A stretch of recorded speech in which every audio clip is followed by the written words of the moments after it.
What would you do if the only way to make the person you love happy is to let them commit their own suicide? Would you let that person you love go, or would you force them to live in a world where they are unhappy? This is the exact situation Louisa Clark had to face in the fictional novel Me Before You by Jojo Morris. In the beginning of the novel, Louisa started off as an aimless woman who has never even left her small town. She was content at working at the Butterbun, a local cafe, for 6 years, and with a self-absorbed boyfriend who only cared about himself and his running. At home, she was outshone by her sister Trina, who in the eyes of her parents was always prettier and smarter than Louisa could ever be. Dealing with these challenges left Louisa unambitious and trapped in her own bubble. However, this all changes when she gets the job taking care of a paralyzed man named Will Trainer. Will was successful, wealthy, and adventurous before a motorcycle accident that left him paralyzed.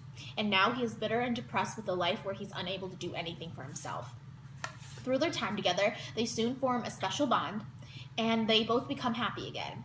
However, Louisa overhears Will's mom saying how Will has decided to kill himself in Switzerland in 6 months. Distraught, Louisa thinks of a plan.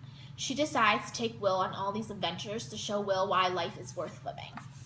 And even though Will changes during these adventures, so does Louisa.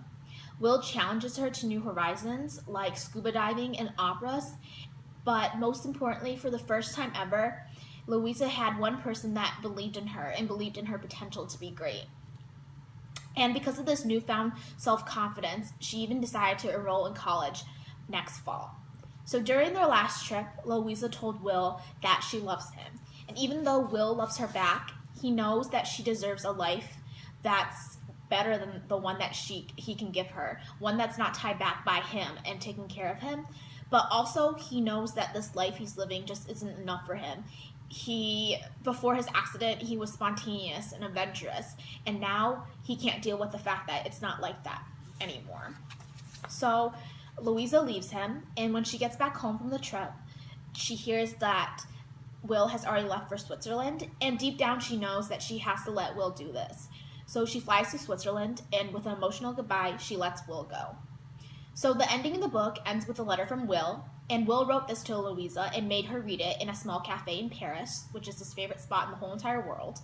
And he gives her enough money to build a life for herself and to free her from the restrictions of her small town and of her family. And he tells her to live boldly and not to settle for anything or anyone. So I created a butterfly cage to represent how trapped Will feels. So inside the butterfly cage, there are red butterflies, and these represent the people that Louisa were talking to, other paralyzed people online. And these people were content and have found happiness with their new lives. However, inside there is one butterfly made out of wire that is empty, and this represents Will, because when he was hit by that motorcycle, not only was he physically damaged, but so he was also emotionally damaged. His whole personality and sense of self was ripped out of him when that motorcycle hit him. So just like butterflies, the butterflies knew the life that it had outside of the cage and how it was able to roam free in the sky and to do whatever it pleased. And that's exactly how Will feels. He remembered the life that he had before, and where he was successful and wealthy and could do anything that he wanted. And now being paralyzed, all he can think about is that life outside of the cage and how right now in the cage he is limited. So I wouldn't recommend this book to people who believe in fairy tale endings or happily ever afters. This book really tells the bitter truth of reality, and it makes you wonder why life is worth living and why do we actually live it. It's a painfully heartbreaking reality for people, including me, to admit that we can't fix every situation and every person. And I would give this book 4.5 stars because I love the plot line, and I also think the story is really relatable. Even if you don't know someone who's paralyzed, just the family aspect of this book can really connect to a lot of readers. So this book has valuable life lessons, like finding your purpose, to follow your passion, and to cherish everything and every moment in your life, and don't take anything for granted. And I feel like every person could take something out of this book, and it was a great read.